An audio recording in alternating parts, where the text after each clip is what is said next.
Hello, my name is Mark Taylor. Welcome to the Education on Fire podcast network. This show is sponsored by the National Association for Primary Education.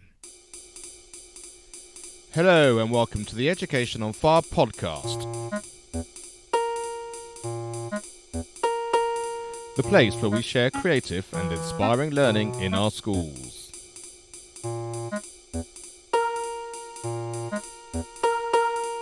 Season 5. Episode 76. Hello and welcome back to the Education on Fire podcast, and as part of our PE season I'm joined today by Peter Cansell, who's, as you will know from previous seasons, is here as part of our education expert, almost like a consultant in terms of his experience as a teacher and a head teacher, and also he is the information officer for the National Association for Primary Education, who of course are now sponsoring the entire Education on Fire network, both in terms of this podcast, Learning on Fire, where I'm interviewing people who are living life on their terms and they're sharing their wisdom and expertise and with the younger generation, and also the actual NAPE podcast, which we're producing specifically for the organisation as well. So thank you for joining me, Peter. Hi, Mark. So let's first talk about your experience in terms of PE, both in terms of as a teacher and a head, and some of the things that you could share with our listeners.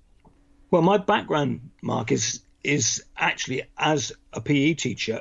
Because when I qualified, my main subject was English, but my secondary subject was PE, and I worked in a middle school where I was used as a specialist PE teacher part of the time as well. And so I had quite a lot of experience of teaching PE to middle school children and then primary school children over the years. And I was very lucky that I was alongside people who were very thoughtful. One particular teacher who was really, really thoughtful about the way in which PE was taught. And we used to have really good, interesting conversations about the value of PE and the value of PE, not just as a sports-based thing, but about physical activity, about the impact of all those aspects of PE and sport which are valuable to life. And it was a really good education for me, and I've carried that with me throughout my career, and hope to convince children that PE is not just about being good at sport. It's actually got much more to it than that, and to help those children who don't enjoy sports to enjoy PE, and help those children who aren't able to take part necessarily. They might be injured or they might be ill or whatever, but still have an interest, and to make sure that they are involved and they're actively taking part in lessons and in the possibility of physical activity or sport. I think that's really interesting, because having had our previous 4 episodes in this season, one of the threads that's come through is that whole idea about PE being about the whole child. It's not just about sport specific, it's about physical education, and also within that social education and all the external things that we can bring in as part of the whole. So I'm really interested that you were having those conversations. Well, it must be a few years ago now, as you're now retired. So is it gone full circle, do you think, or is it just the fact that this makes logical sense in order to support children, which of course is not based on a time or a period of time, that's just what children need? I wouldn't say it's gone full circle. I would think that the people who think about these things have continued to carry those thoughts and still understand that. Sadly, there's a lot of evidence to show that it certainly hasn't gone full circle, because teachers have lost that capacity to teach their own, particularly primary school teachers I'm talking about, have lost the capacity to be able to teach their own class of PE because of the introduction of various things. It's one of those things of unforeseen consequences, isn't it? Because the introduction of PPA into schools, that's planning and preparation and assessment time for teachers, which is giving them non-contact time in primary schools, which didn't much exist before then. That bonus or benefit to teachers has been managed by schools often importing coaches to take PE lessons. In my view, there's certainly a difference between coaching and teaching, and so I'm not sure that that's a really good move. And in fact, I know it's not a good move to do that, and that's actually been barred now by the sports premium, the PE premium. But the consequence of that was that teachers in primary schools often haven't taught PE, and therefore that aspect of the children's learning is not happening in the hands of a teacher, and that teachers become unskilled or de-skilled. And so I think that it's really sad that a lot of our primary teachers now need retraining and helping to become confident teaching PE. And I think that was one of the things that came out. I think Ryan Ellis was talking about that, about helping to train teachers to be more confident about teaching PE. I think that's right, and I think actually, hopefully, over these last few episodes, you'll really get a sense of, if you are a teacher who wants to teach PE or is teaching PE, there are resources, and some of the people that we've interviewed actually can really support you in if you need a change of mindset, or if you need some facilities, or you need somewhere to start in terms of regrouping all these things. There's a lot of material out there, and it's very supportive to hear such passionate people, I think, who've actually spoken to me in these last few weeks. Yeah, and I was really excited to hear people that shared views that I've held for a long time. People are really thinking about it, and it's by its nature, sport is about winners and losers. Education is about winners. It's about inclusivity. Education's got to be about inclusivity. Sport, by its nature, is going to exclude people. And so you've got to bridge that gap, and PE is the perfect place to do it. It should be about physical education, not about sport, and that's always been the danger. And so there are. I sit on the board of something called a county sports partnership, and the discussion around that body, which is the body that helps to promote sport and physical activity throughout the county, but also monitors the use of the PE premium in schools on behalf of Sport England. That body moved away from being a county sports partnership, although they're still called that, to being the sports and physical activity body, and we've now changed our name again to become just about activity. And it's a really good shift in terms of thinking. People's thinking about physical activity being much broader than just sports, because if you just confine PE to sport, then a lot of children will be lost. You've got to be wider than that. I think you're absolutely right, and I think it's a really important distinction, which has been the strongest thing that's come out of this season, is the fact that PE and sport are not the same thing, and actually understanding the defining features are really, really key. The one thing that I didn't quite get to the bottom of in my previous conversations with people is where sport then fits in, or does it need to fit in at all within school? Because from my experience as a parent, I think that, as we've been talking about this season, actually educating children in physical education is great and the way forward and the most supportive thing for everybody. However, schools spend an awful lot of time after school, or even during school sometimes, going to events where there are five-a-side football, there's cross-country running, there's netball, there's basketball. And when they're into school events, often they just take a group of children who are picked across a range of abilities, and they go along and they have the experience of what it is to compete in a sporting event. And if they're not actually being given any sort of formal training in whichever sport it is they're going to actually take part in, I think that there's a certain amount of that where that's sort of detrimental, because they've got the physical education learning, but they don't have the sporting learning, and I wonder how that sort of fits in your thoughts in terms of the two things together within a school environment. Yes, it's difficult. As a head teacher, it was very difficult for me to manage that, because I'm a passionate football person, and so I was always keen that our football team was as good as possible. But I was also very conscious of not wanting to exclude children that wanted to be involved, and so we always took the view that anybody that wanted to be involved in football could come to the football practices after school, would be involved. But it was always clear that we would pick the best team that we could, but I would try to make sure that everybody got an opportunity to play at some time.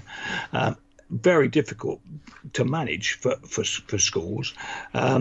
And you do get some schools that take the view, well, actually, it's got to be for everybody and it's got to be fair. And I applaud that. But there is still this element within sport and with other aspects of life where there is competition, where there is elitism. And we have a system in this country and in others where there is elitism in sport. Elite athletes go on to do things like Olympics and World Championships and so on, and so there's an inevitability that that's going to trickle down into schools. Managing that within the primary school, managing expectations and managing children's managing children's disappointment is a tricky one. It can be quite tricky. It's probably more tricky to manage parents' disappointment than it is to manage children's disappointment, I have to say, because it's often parents who have been shown in the past to be very, what's the word that I'm looking for? Perhaps passionate is the word, particularly on the touchline in football, or overcommitted to their child's performance. As a parent, I've also been there and seen, that desire to want to see my child do well.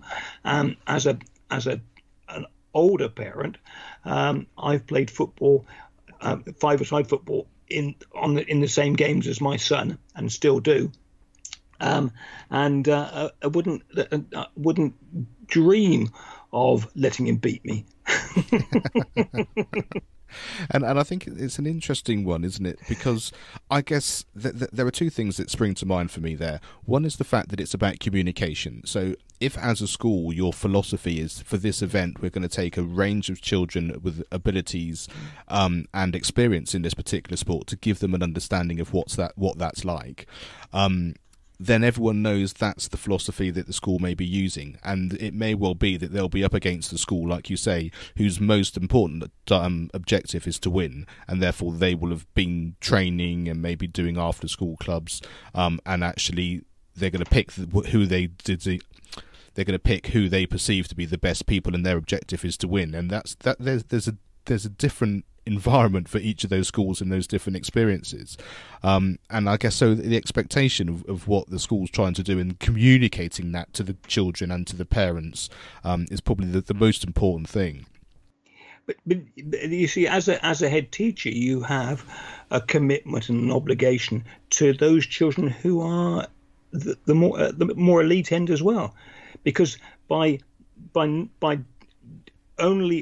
being totally inclusive and saying it's more important to us to include everybody than it is to produce a team that wins, then those children who are really good, and I've experienced this with some of my footballers that we just had a cohort of children who got to a national level.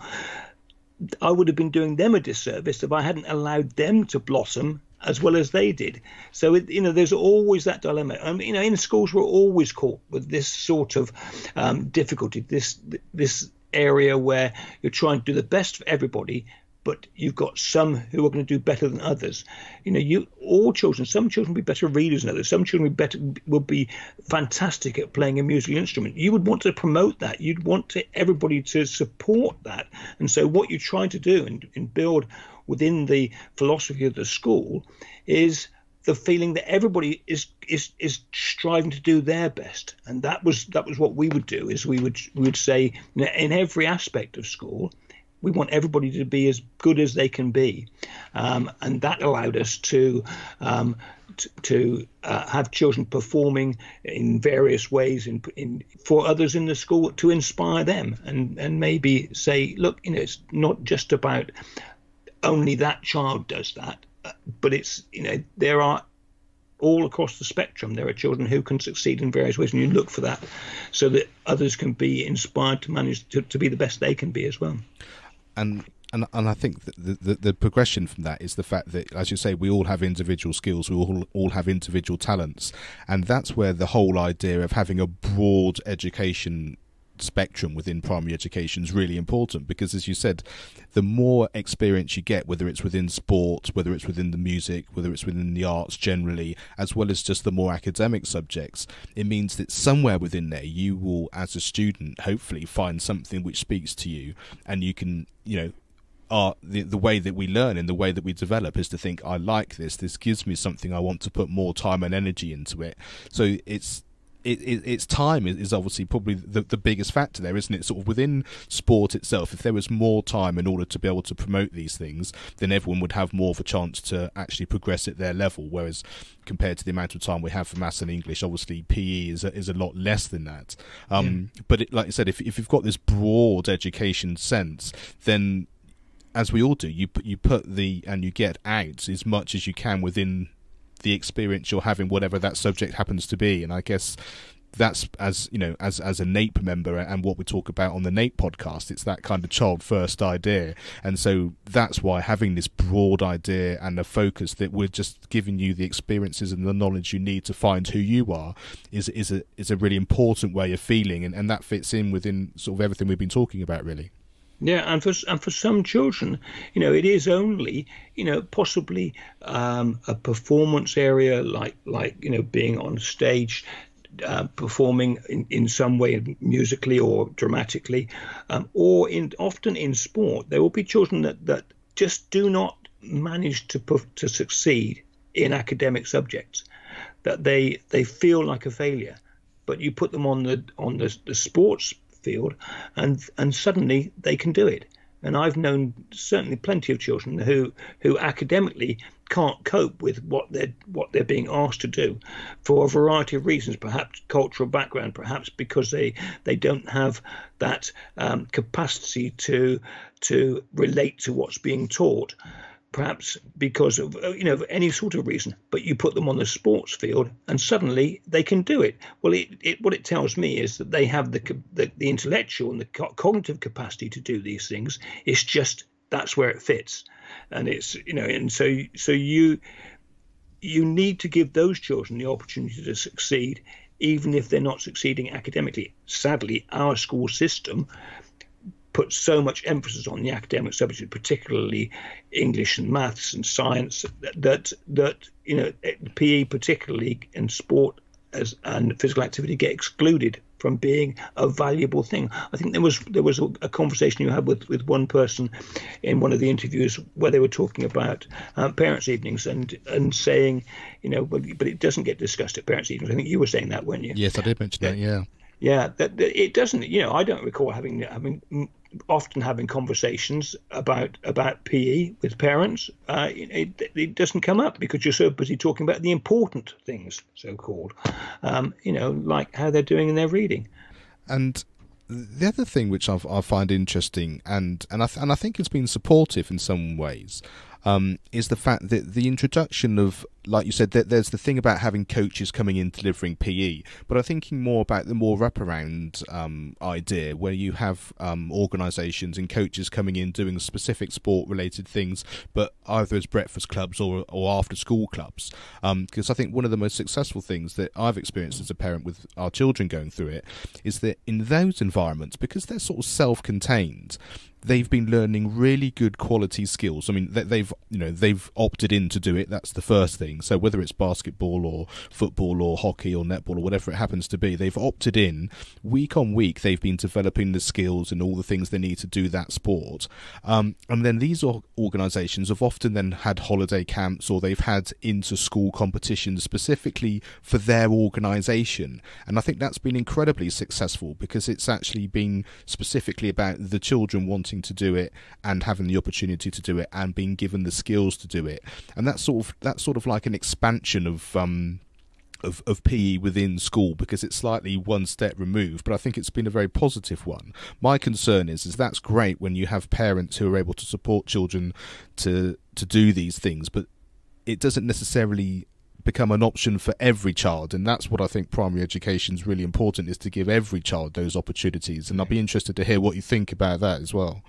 Yeah, I think that what you just described is exactly where the coaching aspect should be. It should be the after school clubs. It should be the additional activities that children have. There has been some what are called NGBs, national governing bodies, who have been very good in this respect. Lawn tennis has been one, have had a programme that they had in schools. Rugby league had one, football had one as well at one point. Rugby union's done it as well, where they get local clubs and local coaches to come in and spend 6 weeks, half a term, say, coaching a class of children or coaching children during lessons or after school, or doing a day's coaching with children or a day's teaching with the children, and then an after school evening CPD for teachers to train them, to help them to get better at coaching the sport and teaching the sport. So I think there have been some really good initiatives in that respect, but not enough. And it seems to me down to the governing bodies of those sports to be more forward thinking in putting more resources into developing their sports in schools. But then you have inevitably the competition for time, and that's always a factor. You can't have everything, can't do everything. And, what we want for our children, of course, is for them to be well-rounded. We want them to be able to do a sport. We want them to be able to do a musical instrument, perhaps. We want them to be able to take part in a school play. We want them to be able to develop their artistic skills. We want them to develop their academic skills as well. We want them to develop the whole range of things. Education is, I keep on saying, education is bigger than just a school. It's bigger than just the school system. It's bigger than just the subjects that we teach. It's got to be a whole thing, a holistic approach. And what's important is to start with the individuals, the children, and develop the as much of them as we can, having a broad and balanced curriculum, and having a broad and balanced approach to school. I'm just thinking at the moment about the difference in what we have in school, and what we offer to children, which is a system, and what we should be giving them, which is a service, and the difference between those two things. And I think there's a critical analysis to be done there. I love that analogy, and I love the passion of all of that. And this is the reason why I was really keen for NAPE to be involved as a sponsor of the Education on Fire podcast, because we're able to hopefully get out there and people to understand that through their work and the things that they're doing at various levels throughout education, that we can make as much of a difference as we can, and as we said before, the child first starting point. I know that you recently have been involved in conversation with ministers, and so that very sort of high level sort of policy and conversations about education generally can happen through an organisation like NAPE, and we can put these things forward going through the input that we're able to do on this Education on Fire podcast in terms of supporting teachers with different subject levels and ideas of things that are going in education in a very sort of natural way, and then supporting students and pupils themselves. The Learning on Fire podcast is the third part of this network. Is there specifically for maybe slightly older students as they get into their teens and adolescence, where they can actually hear some of the great wisdom and advice of people that are living life on their terms, that despite the system, despite what's going on, ultimately it's you as an individual, as you mature and you get older, that you can make decisions and put yourself in a position to live the life that you want to. And I think as a network, as a podcast network, as a sponsor, that NAPE's been involved with this complete sort of almost top-down and bottom-up approach of being able to cover all these things bit by bit in every decision we make, in every conversation that we have in all of these aspects, can make as big a difference to education and people individually as we possibly can. And that's the thing that I find really exciting. Yeah, here. And the Learning on Fire podcast, which you've been doing, it just struck me as I was looking at it the other day, how those people that you've interviewed so far, how they have found their element, and they have found the right place to be. And I felt privileged that I have done that in education as well. And that if you're lucky, you do find the right thing in your life to engage with. And it makes life so much more enriched. to round this up, what we were talking before about having this broad education, and having things like physical education being an integral part of what we're teaching in schools, so that if that's the thing that speaks to you most, you have the opportunity to learn those things. And actually, in terms of, as we've talked before on all of the seasons, about having space within the curriculum for people to breathe, to learn, to ask questions. The conversation that I had with Tony Yude, which I've put on the NAPE podcast too, about the rehumanizing of education in terms of having space to, I think he talked about how conversations between sort of elders and pupils, in terms of having a sort of a back and forth conversation rather than the input of just knowledge and that kind of thing.